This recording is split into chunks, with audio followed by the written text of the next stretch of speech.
So I've just arrived at a 300-acre family farm. It's in its third generation. It's got 2 or 3 houses, outbuildings, etc.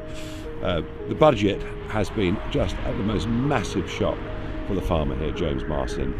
In a moment I'm going to chat to him, and he's in, I have to say, in a pretty distressed state. So the big shock in the budget was inheritance tax on farmland handed down through the generations. Elon Musk overnight coming out hard, saying to the Labour government, don't do this, leave British farmers alone. James, this is a family farm. Yep.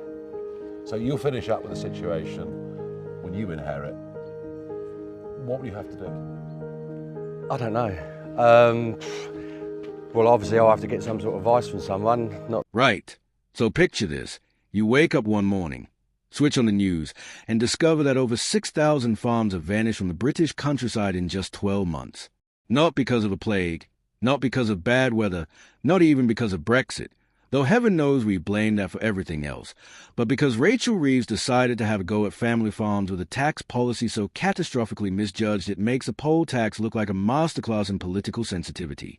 Welcome to Labour's countryside carnage, where the only thing growing faster than the anger is a number of for sale signs dotting our green and pleasant land. Before we dive into this absolute omnishambles, do us a quick favor, would you? If you're finding this even remotely interesting, smash that subscribe button. Over 94% of you watching haven't subscribed yet. It costs absolutely nothing, takes 2 seconds, and honestly, it means a world to us here at British Mirror. Click that notifications bell whilst you're at it, so you never miss when Labour inevitably cocks up something else. Cheers to those who've already done it. Right, back to the agricultural apocalypse. So let me set the scene properly. October 2024 arrives, and Rachel Reeves stands up at the dispatch box to deliver her budget, looking rather pleased with herself, announcing changes to inheritance tax on agricultural assets. Any farming assets worth more than £1 million would face a 20% inheritance tax from 2027. Simple, right? Wrong. Catastrophically, monumentally, spectacularly wrong. Because what followed was nothing short of an agricultural exodus that would make the Highland Clearances look like a minor property dispute. The Office for National Statistics, bless them, they don't lie. They can't spin. They can't deflect. They just deal in cold, hard numbers. And those numbers paint a picture so bleak it could make a Morrissey album seem cheerful. 6,270 agriculture, forestry and fishing businesses shut down in the 12 months following that announcement. 6,270. That's not just a statistic. That's 6,000 families, 6,000 legacies, 6,000 pieces of Britain's heritage being systematically dismantled because someone in Westminster thought they knew better than generations of farmers who've actually, farmed. But here's where it gets properly grim. It's not just that farms are closing. That would be bad enough. No, it's that nobody wants to start new ones either. Only 3,225 new businesses launch in the sector during those 4 quarters to September. Do the maths. And I know maths isn't Labour's strong suit. Given their budgeting skills, that's a net loss of 3,045 farms. 3,000 farms gone. Just like that. The fastest shrinkage rate ever recorded. Ever. Not during the Black Death. Not during 2 world wars. Not during foot and mouth disease. Now, under Labour. Let that sink in. Now, you might be thinking, surely the government saw this coming? Surely someone, somewhere in the Treasury or Number 10 looked at these proposals and thought, hang on, this might cause a spot of bother? Well, if they did, they clearly didn't speak loudly enough, because this policy rollout had all the finesse of a bull in a china shop. A bull that had been specifically briefed on which pieces of china were most valuable and told to aim for those first. The government's defense, such as it was, centered around stopping wealthy landowners from converting their estates into farms purely to dodge inheritance tax. And look, that's not entirely without merit. They genuinely are cases of people buying up farmland as a tax dodge. Jeremy Clarkson literally admitted as much on television, the absolute madman. But here's the thing about using a sledgehammer to crack a nut. You end up destroying the entire kitchen in the process. And that's precisely what happened here. Farming trade bodies warned the government at the time. They weren't subtle about it either. They said, in terms that couldn't have been clearer if they'd been written in fertilizer on the side of Parliament, that this policy would tear apart family farms, not inconvenience them, not cause a bit of administrative hassle, tear them apart. And the government, in its infinite wisdom, decided those people who spent their entire lives understanding agriculture were probably just being dramatic. Then something happened that even the most cynical political observer might not have predicted. Sir Keir Starmer, the man who's made a political career out of sticking to positions until they become untenable and then executing U-turns with all the grace of a lorry doing a 3-point turn on a narrow country lane, was forced into a significant reversal. Rural communities pushed back so hard that even Labour's famously stubborn leadership had to admit they'd made a howler.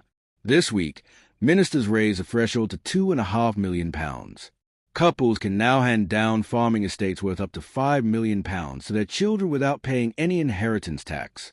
It's a massive shift, the kind of shift that makes you wonder why they didn't just start there in the first place. But apparently, evidence-based policymaking is so last decade. According to government estimates, this increased threshold will reduce the number of farms affected by the tax in 2027 from 375 to 185. Approximately 85% of estates are now protected, which sounds brilliant until you realize that for some farmers, this revised policy arrived far too late. This is where the story becomes genuinely heartbreaking. John Charlesworth, a farmer from near Barnsley in Yorkshire, took his own life just one day before Labour's tax changes were originally announced. One day. His 70-acre family farm is valued at £2 million. Under the revised threshold that the government has now implemented, his farm would have fallen entirely within the exemption. Entirely. His son Jonathan said something that should haunt every minister involved in this policy. If we'd known that, if it had been this £2.5 million threshold, he would definitely still be here. Read that again. A man died because of the uncertainty and fear created by a tax policy that was then changed to exempt his farm anyway. That's not just bad policymaking. That's a human tragedy that could have been avoided if anyone in government had properly thought through the consequences of their actions. If they consulted properly, if they listened to the people who actually understand farming instead of treating rural Britain like some sort of theoretical exercise in revenue generation. The political fallout has been predictably explosive.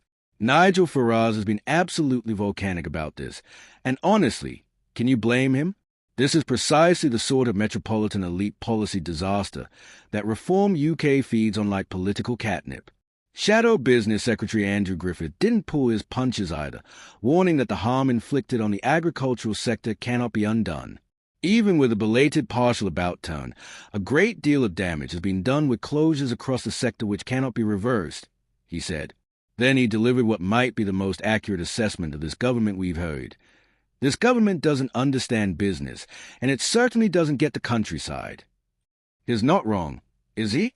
This entire episode screams of politicians who've never set foot on a working farm, who've never understood that farming isn't just a business, it's a way of life. It's multi-generational. It's about legacy and stewardship and passing something down that's greater than yourself. You can't just apply standard business taxation principles to farms and expect it to work. Well, you can, but you end up with 6,000 farm closures and a political disaster that makes you look completely incompetent. The financial implications for the Treasury are rather amusing too, in a darkly comic sort of way. When the modifications to agricultural and business property relief were initially announced in 2024, official projected receipts of £520 million. That figure is now forecast to fall to just £300 million annually by the decade's end. So not only has this policy been a human and political catastrophe, it's not even going to raise the money they thought it would. It's almost impressive how comprehensively Labour has bungled this. They've managed to create maximum political damage for minimum financial gain. That takes a special kind of talent. The broader picture here is absolutely fascinating if you're interested in how governments lose touch with entire sections of the electorate. Labour came to power promising to govern for the whole country, to move beyond the divisive politics of recent years, to be the adults in the room. And then they immediately implemented a policy that demonstrated they fundamentally don't understand or care about rural Britain. The countryside isn't just a nice backdrop for period dramas or a place wealthy Londoners buy second homes. It's where food comes from. It's where people live and work and have done for generations. And those people vote. The farming community has long memories. They remember the foot and mouth crisis. They remember being told their livelihoods didn't matter.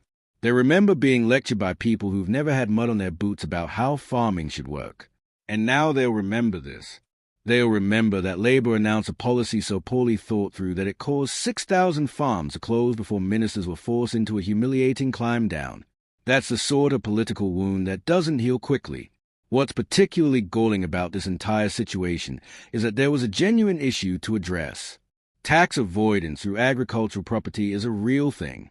But instead of crafting a nuanced policy that distinguished between working family farms and wealthy individuals buying land purely for tax purposes, Labour went for the blunt instrument approach. They created a policy environment so uncertain and threatening that farmers decided to pack it in entirely rather than navigate the bureaucratic nightmare that was coming their way. The human cost of this policy extends far beyond John Charlesworth's tragic death, though that alone should have been enough to prompt immediate action. Every one of those 6,000 farms that closed represents families whose livelihoods have ended, workers who've lost their jobs, communities that have lost vital parts of their social and economic fabric. Villages where the local farm was the biggest employer now have nothing.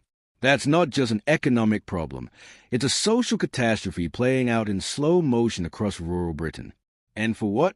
For a policy that's now been substantially watered down anyway? For revenue projections that won't even materialize? For a political fight that Labour has comprehensively lost? It's almost as if nobody in government actually thought this through properly before announcing it. Almost as if they were so focused on headline-grabbing tax rises that they forgot to consider the real-world consequences of their policies. The worst part is that this was entirely predictable. Farming organizations told them. Rural MPs told them. Anyone with even a passing understanding of agriculture told them. But Labour pressed ahead anyway, convinced they knew better, convinced that concerns about family farms were just special pleading from wealthy landowners.